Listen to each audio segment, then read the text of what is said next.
Okay, I think in the interest of time, we should get started. We've got two cases this morning. These are just the usual reminders not to disclose any private health information during your case discussions, of course. This is our usual contact information. All of us are very readily accessible. Cardio was established in 2017, as you know. And this is a description of the team. Today, we will hear from Karen Bailey, giving our didactic session. And our discussants will be Karen and Marilee Clemens. We have two cases today from Emily and from Paul. I will be facilitating as usual. These are our usual disclosures, no changes from the last week. And this is a really interesting and important topic, comes up in every single case study that's come across, except for a couple of one person who was overly concerned about his health and was a very high functioning professional. But other than that, I think low health literacy affects just about every single patient we've discussed so far. So Karen, whenever you're ready, take it away. Good thing. Okay, our objectives today are to describe disparities in health literacy which impact cardiovascular risk, including diabetes, describe a culturally sensitive approach to diabetes education, and list some strategies to effectively convey numerical information and with patients with low literacy. Health literacy is defined as the degree to which individuals have the capacity to obtain, process, and understand basic health information and services need to make appropriate health decisions. Skills needed for appropriate health literacy include reading, writing, calculating numbers, communicating with healthcare professionals, and ever more being able to use health technology. It's estimated that about 90 million Americans have low literacy skills, and this is information I got from the Center for Healthcare Strategies. They have a number of interesting fact sheets that are that were very helpful.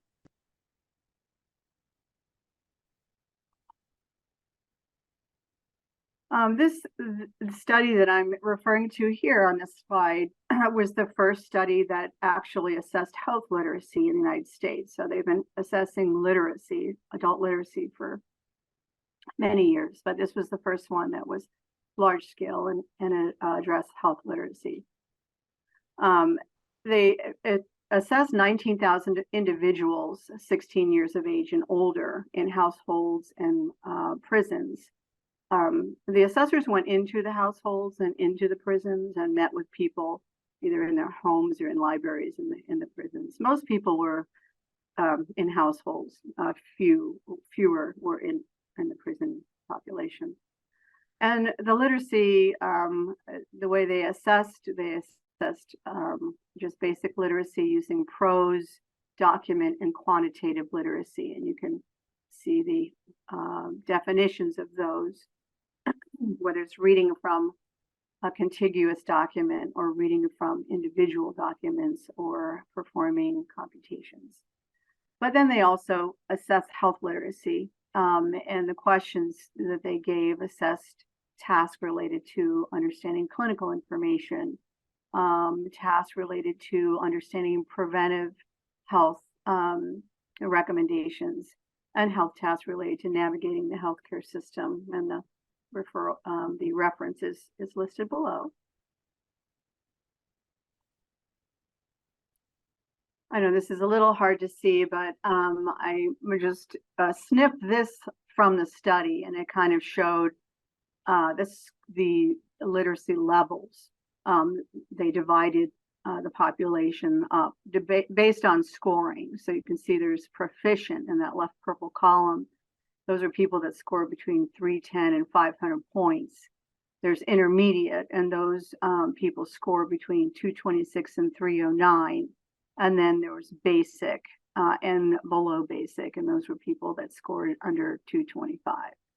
And the reason I bring this up is because you can actually go to the state of Ohio map and look up literacy in the state of Ohio and click on your county. And so I was clicking around. I didn't put that in the presentation, but we had, in some areas of the state, above very high scores in the proficient intermediate and proficient. Then we had some lower scores depending on the county that you clicked on.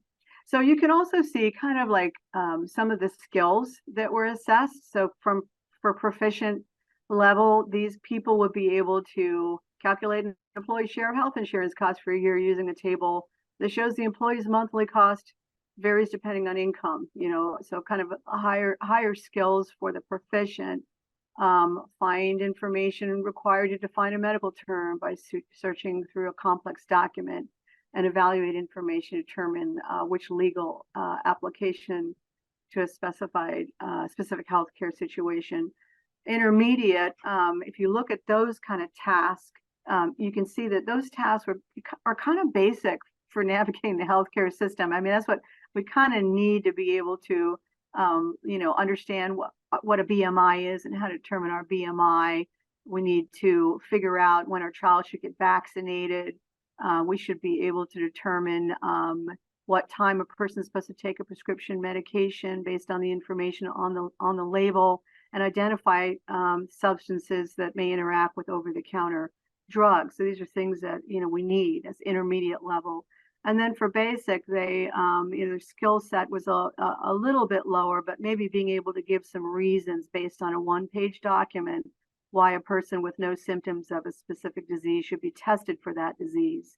And in the basic level, can you identify how often a person should have a specified medical test based on a very simple one, clearly written pamphlet, or circle the date of a medical appointment on a hospital appointment slip.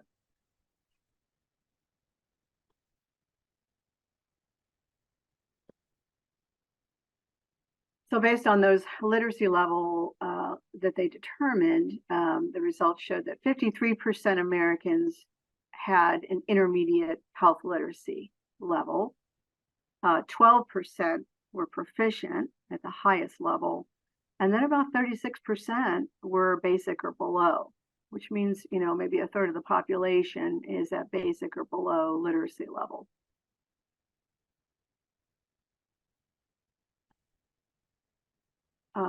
And they also kind of looked at who was more likely to be in the upper versus lower literacy level. So individuals were more likely to have low health literacy if they fell below the poverty line in their living, or they were of lower socioeconomic status. If they had a lower education level, they'd find that as not finishing high school or maybe not going to high school. If you were 65 years of age or older, tended to be in the maybe lower literacy, health literacy levels. And then non-native speakers, or where English is not their first language, or they have low English proficiency, were more likely to be on those lower levels. And Medicare and Medicaid recipients. They also found that folks with lower literacy were more likely to get health information from radio and TV rather than from written information, and were even less likely than higher literacy levels to consult healthcare professionals and trusted family members. So they were getting information based on ads.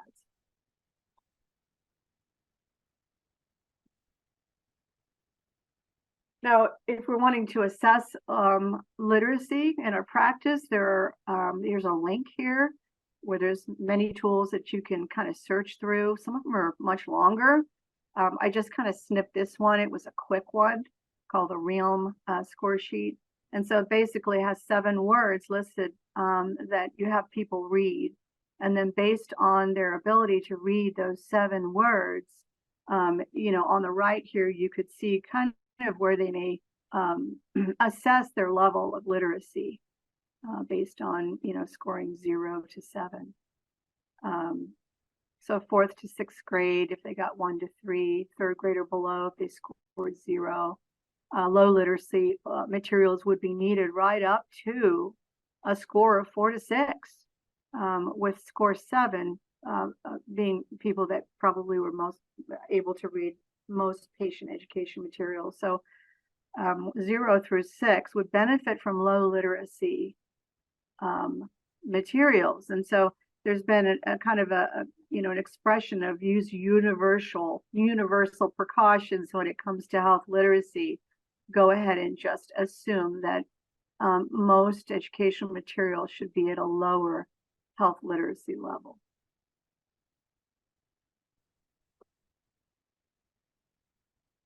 Now, aside from formal assessment tools, what are some informal ways that we can determine maybe health literacy and literacy and numeracy in our patients? So you're more likely, either there's some questions you can ask them. It's on the right here. So first of all, approaching patients with respect and not making them feel insulted or embarrassed is really, really important, being open. So some appropriate ways to ask people to see if they can, let you know about their literacy skills is to ask maybe this way. A lot of people have trouble reading and remembering health information because it is difficult. Is this a problem for you? Or what do you like to read? And what do you rely on most to learn about health issues? Do you like using TV, radio, written material, internet, friends or family? There's also some red flags. So on the left there, red flags that someone might be of low health literacy. If they say, I'll read this when I get home because I forgot my reading glasses today. Or they may frequently miss appointments, not be able to complete registration forms, not be able to name their medications or what their proper dosing is supposed to be. They may identify pills by looking at them rather than by reading labels on the bottles. And they may struggle to give, a coherent medical history, or even lack follow-up on test referrals if they have low health literacy or low literacy. And what's the impact overall? Well, more medication errors on the part of the patients, low rates of treatment adherence due to poor communication and comprehension, reduced use of preventive services and more ER visits, poor management of chronic conditions, longer hospital stays and more hospital visits, less responsive to public health emergencies, and 4 times higher healthcare costs.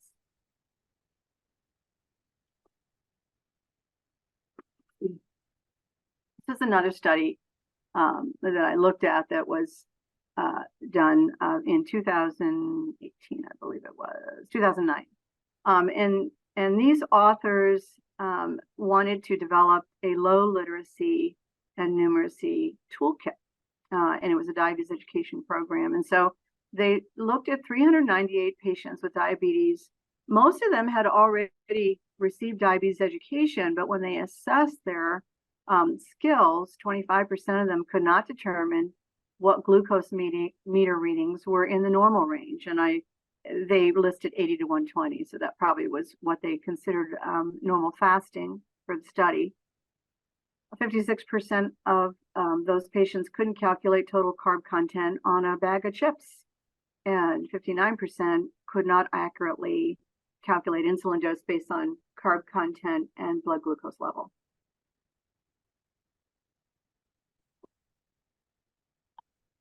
So some of the strategies that came out of this study in developing written materials for low literacy are things that we've seen in other materials too. So basically, use simple wording, maybe a bit larger font, like a size 12 at least. Short messages, use a 4th to 6th grade reading level, and keep information on handouts limited to just the key points. So that would be key actions, desired behaviors, rather than the disease pathophysiology or statistics. Minimize jargon, use simple words, and use pictures to focus to help convey messaging rather than just to decorate the page. This study used color coding of tabular information to guide patient use of the materials, and then encourage shared goal setting with patients.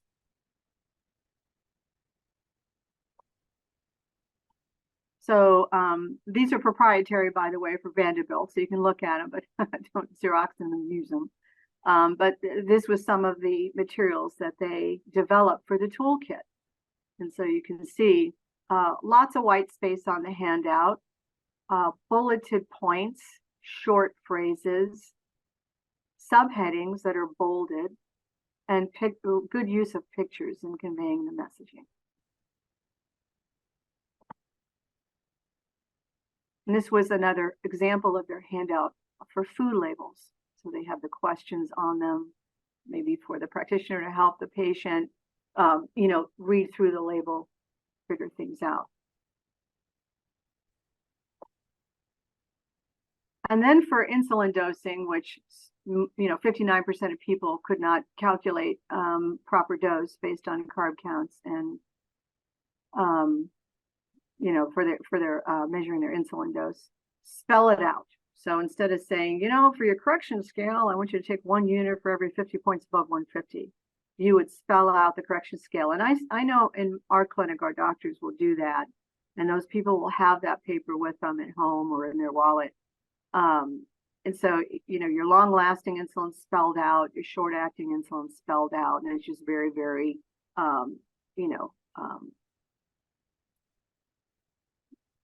specific here.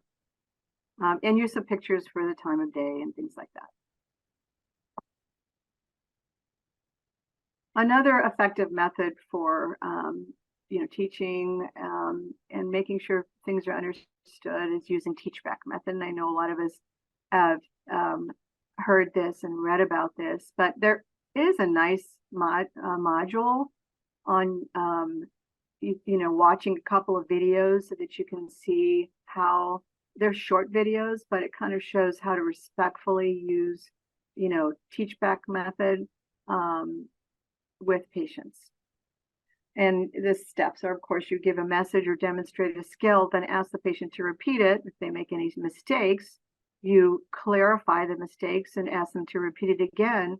But to respect their, to show respect, maybe asking it at the bottom there, it says, taking, for the provider to take responsibility for asking permission for teach back. Say, I just want to make sure that I'm being clear when I explain to you. So would you mind repeating back in your own words what I've just told you, or have them demonstrate back?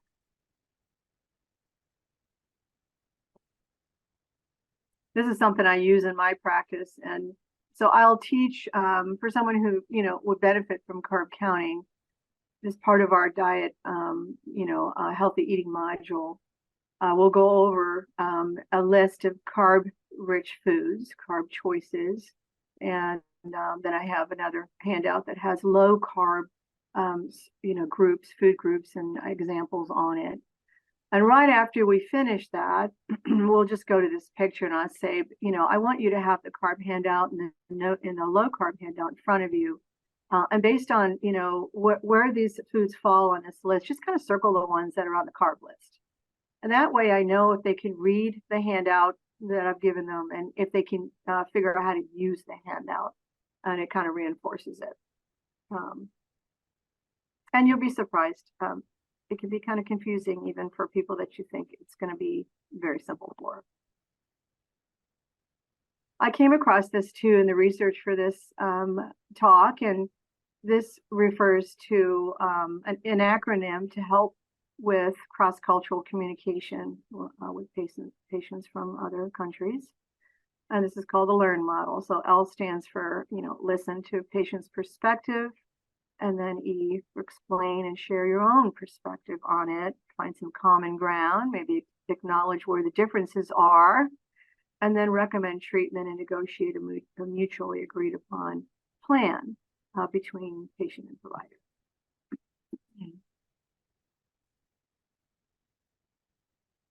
Again, to remind people, don't use clinical jargon. Use simplified language. So I don't know how many times I've, just talked about A1C with patients, figuring that everybody knows what that is, and they have no idea what I'm talking about. So, maybe thinking about that, they are not coming from the same background you are, and they haven't heard those words very much. So maybe using average blood sugar instead of A1C. Or explaining well that A1C, it refers to average blood sugar, and maybe talking about heart instead of cardiac, and diabetes doc instead of endocrinologist, and talking about their breathing or their lungs instead of pulmonary, and high blood pressure instead of hypertension.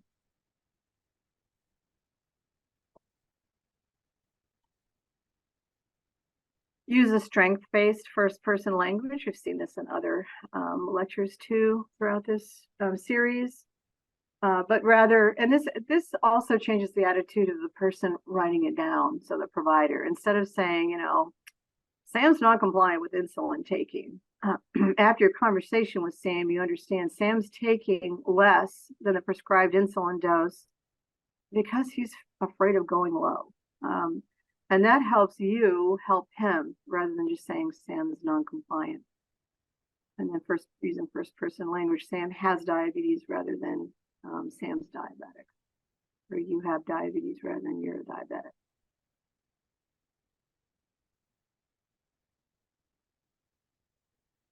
I found some other resources for low literacy online. These are free. So scripts.org is a great resource. I use this handout also. And so it's good use of pictures and diagrams, easy to understand for teaching about insulin dosing. And Scripps also has a lot of, handouts for different languages. And so these are just some of them. I just snipped that. So there are many, many languages, and you can find different handouts, not just the plate, but different handouts related to diabetes in multiple different languages. I thought that's a great resource. This is from the National Center for Farm Worker Health, and they have low literacy English and low literacy Spanish materials. And the link for that's on another slide. And then learning about diabetes.org, and I took this picture from the diabetes toolkit in Cardi-OH. So they have multiple handouts in there from this site, learning about diabetes.org. I've used these handouts before when we did DEEP. That's community-based diabetes education and low literacy. And these handouts, you do have to pay $25 for the template, and you can use it as much as you want. But it's free for the patients to go in there. But if a practitioner wants to use them for programming, then you may have to pay a fee.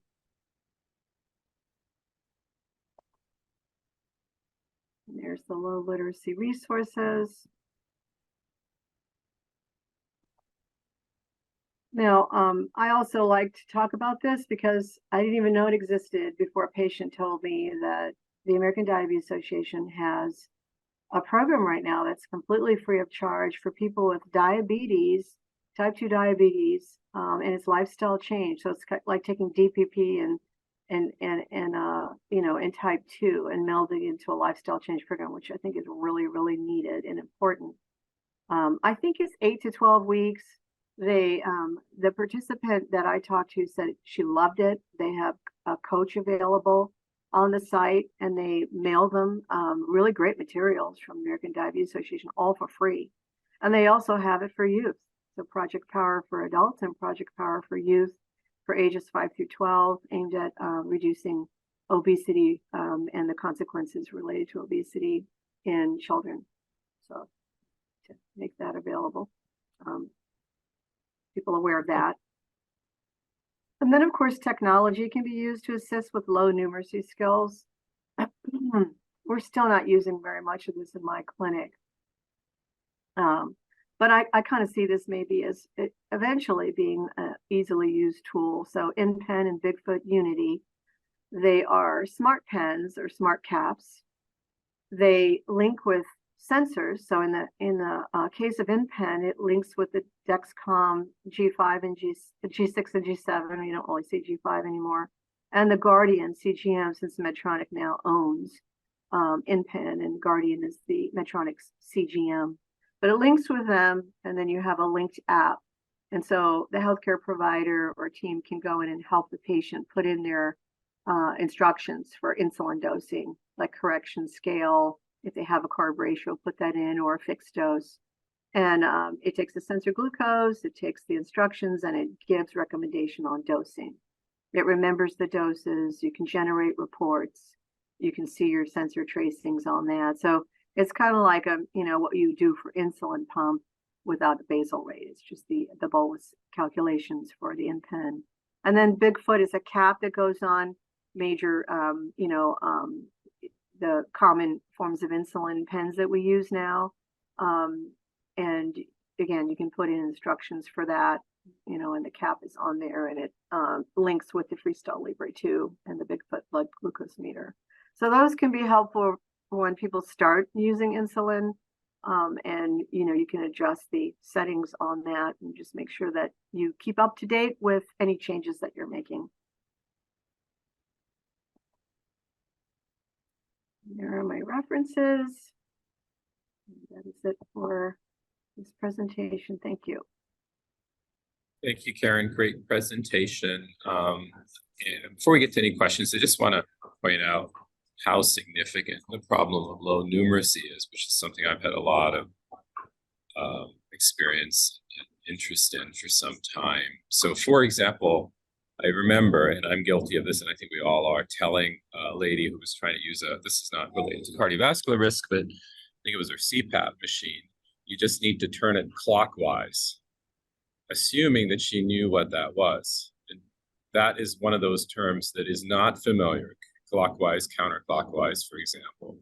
The other thing I discovered a while ago, this is back in Chicago, was that one of the reasons people miss appointments is because they know they have an appointment at a certain time, and they know what time it is, and they're often told how long a bus will take to get to the appointment, but they cannot figure out if they have enough time or not. So, okay, well, my appointment's at 10.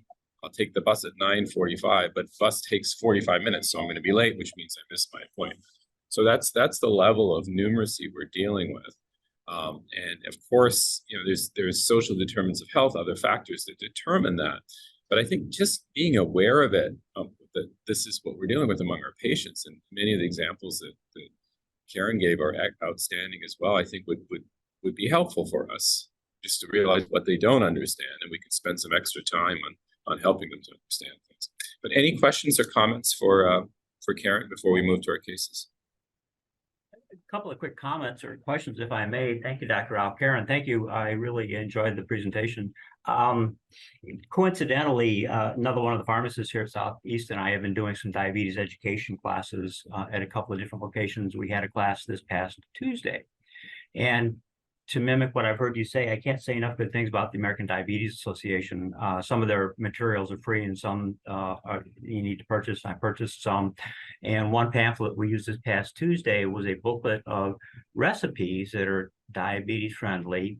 And they repeated the nutrition label that would apply to that particular meal.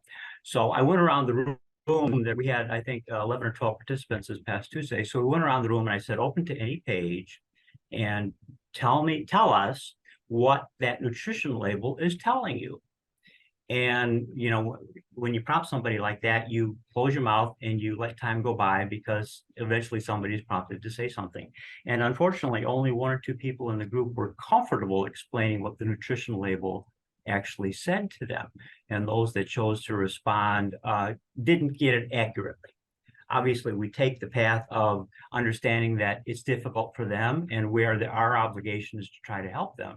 But I was expecting more of a positive feedback from that because we had talked about nutrition labels on more than one occasion. So it could be the way we're presenting the material. We need to be doing a better job of presenting it. But there really is a lot of misunderstanding out there about what a nutrition label is actually telling somebody. I was kind of surprised. Well, first of all, super awesome, Dr. Schmidt, that you're doing that. I really admire that. That's wonderful. But the way I talk to patients, I say, there's nothing simple about these nutrition labels. They are so confusing. And one of the biggest problems is people don't have any perspective. So when you see a sodium level of 150 for a piece of bread, boy, that seems high, or is it high, or is it low? that's the problem that we have in this, in the United States, is people don't have really great perspectives. What are they supposed to look at anyway? There's too much. So I think it takes multiple sessions, really, multiple exposures to kind of start understanding. And if we're talking about carb counting, I'll say, let's just focus on the carbs. You have a budget of carbs, maybe that you decided on for your meal, 30, 45, 60. Let's just concentrate on the total carbs. So maybe taking it piece by piece. But you're right, it's complicated. And I don't think the food manufacturers have any interest in it being less complicated. Probably not. No, Karen, I appreciate the promotion. I've got a couple of advanced degrees. I do not have a doctorate level degree, but I appreciate the promotion. My question is this: the data from 2003, 2013, obviously useful. What are the trends? Are we getting better? Are we staying the same? Are we doing worse in terms of levels of literacy? Do we have a handle on that? I'll open that up to the esteemed population. Anybody know what the trends are? It's a big question, Paul. I have been to some seminars that discuss this very issue. In general, if you compare the American population today to 1980 or 1970, we are much more health literate than we used to be, which isn't surprising because there's so much more information out there. But over the last 10 years, I don't know. And I think that the degree of health literacy has improved across all minority groups, all socioeconomic status groups as well. But it may just be confounded by the fact that, education is much better now than it was. We don't realize that 50 years ago, literacy was a problem. A lot of people couldn't read, and that's pretty uncommon. So, but recently it's hard to know. Okay, just a request. Karen, Mary Lee asked you to share the Healthy Plate resource, the food plate handouts from Scripps, if you have a chance. Do you want me to just put them in the chat or something? Yeah, I'm going to turn things over to Andy for announcements, and I will see all of you guys next week. Have a great week. Bye-bye. Just really briefly, the recordings are online as they have been the past sessions we've had, so you can go to these links to access them. Next slide. And just as a reminder, the post-clinic survey should be in your inbox. Let me know if you didn't receive it, but please complete that by tomorrow. Otherwise, have a great weekend.